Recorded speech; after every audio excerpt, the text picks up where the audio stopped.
on the Fraser Canyon today. Just got into our first fish.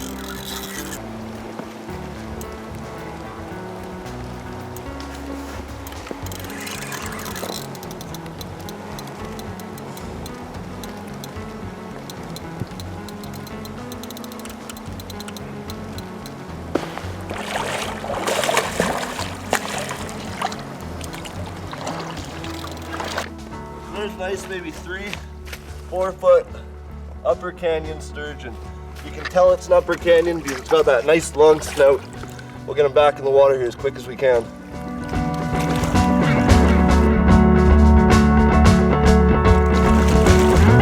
Woo! All right.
Good fish.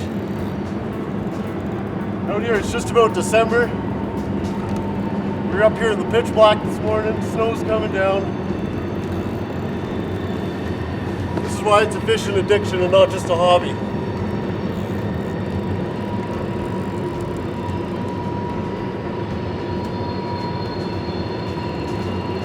Definitely into a good fish here. It's just peel a line.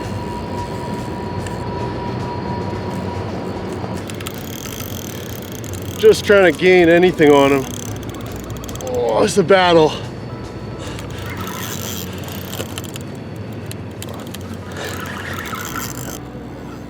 And back he goes, angry as ever.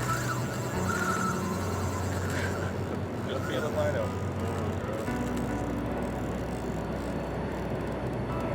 This fish is just screaming line.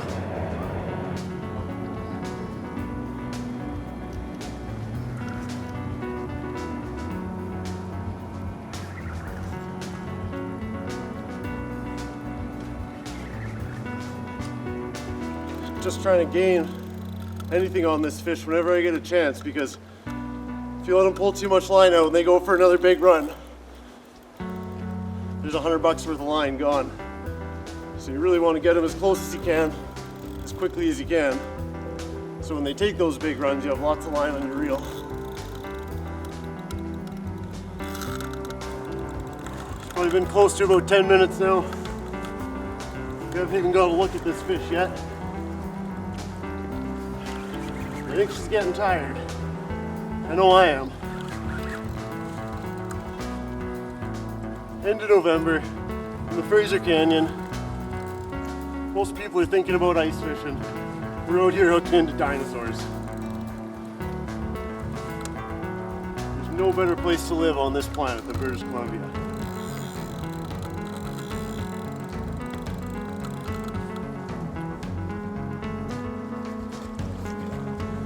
Yep.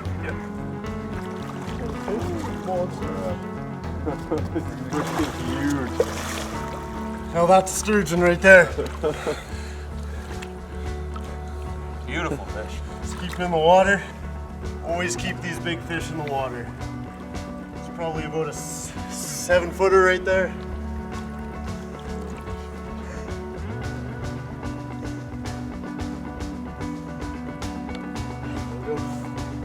Away he goes. Nice fish.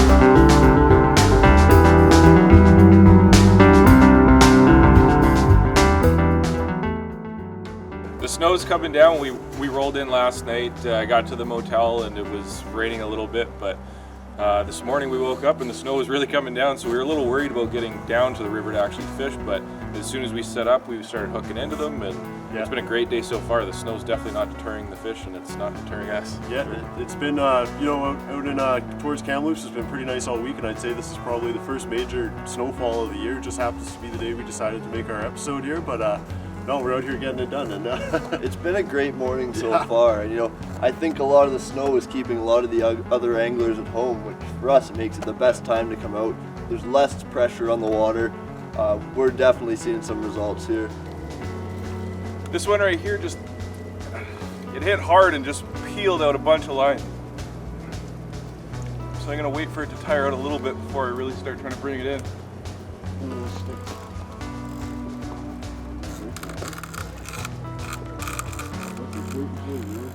It's big. I don't know how big, but I can tell you it's big.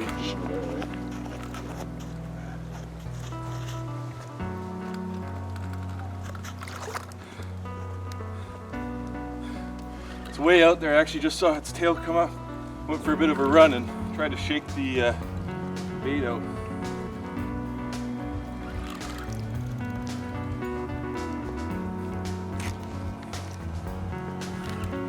Definitely give you an inch and then they take a mile, so you got to really be careful, because like Nick said earlier, if you let them go too far, they could spool out $100 worth of line in no time.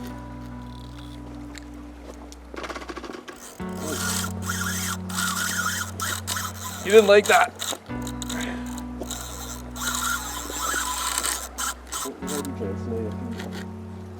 Finally starting to get a little bit of traction here, but it can be deceiving because you'll get them nice and close and they'll take off right away, so just got to be careful playing it. He's really trying to dig into those rocks, and I'm afraid he's going to cut one of the lines when he gets too far, so you really got to try to keep him moving. I seem to keep getting him right in this spot down here, and then he takes off again.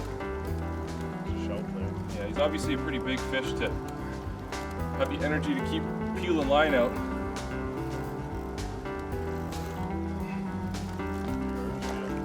Not good.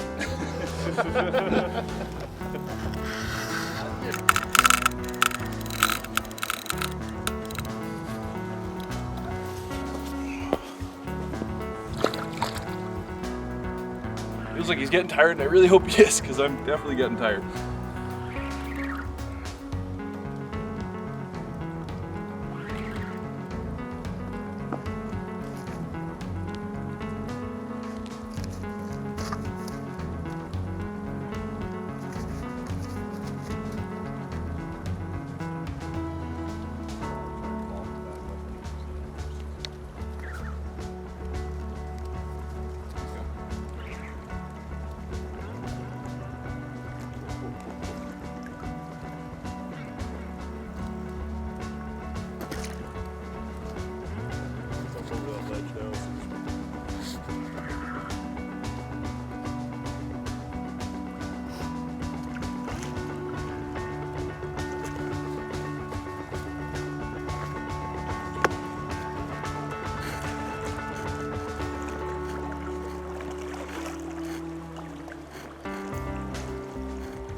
Look at this Goliath.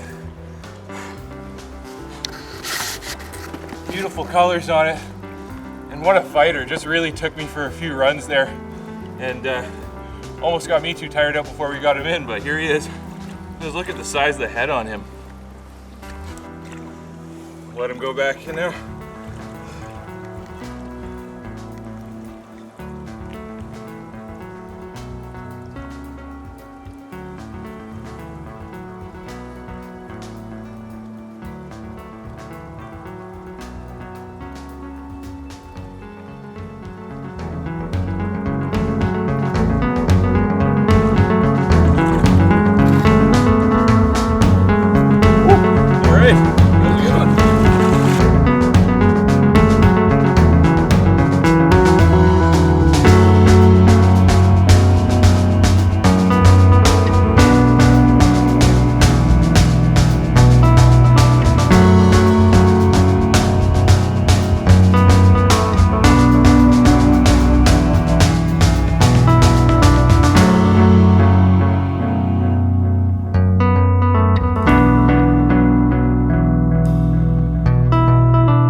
outside of Lytton, BC. I'm going to take a minute and go over what we're using today and how we're getting into these big fish.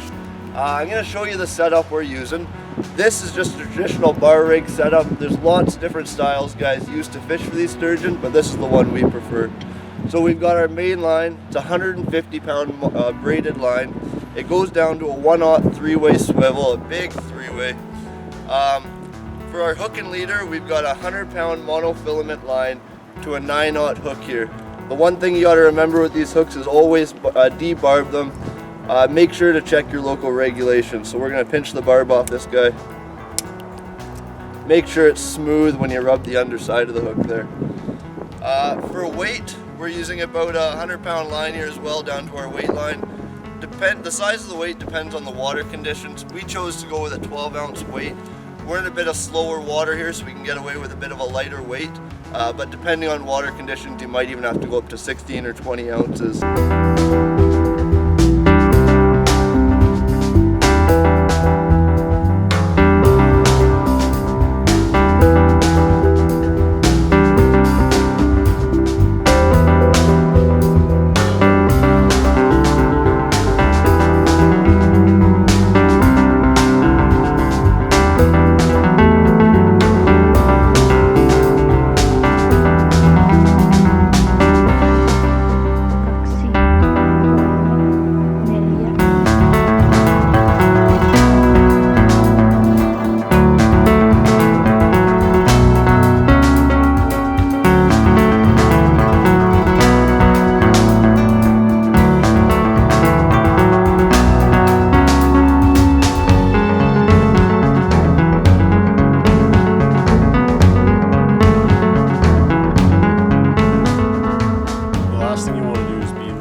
With all your line in their mouth out there. They're a really beautiful fish, and we're trying to save them for the next generation too. So always try and handle these fish with care. Bring them in quickly. Don't fight them for 2-3 hours till they're just exhausted. If you can get them in, gain that line on them as soon as you can, and keep them in the water is the biggest thing.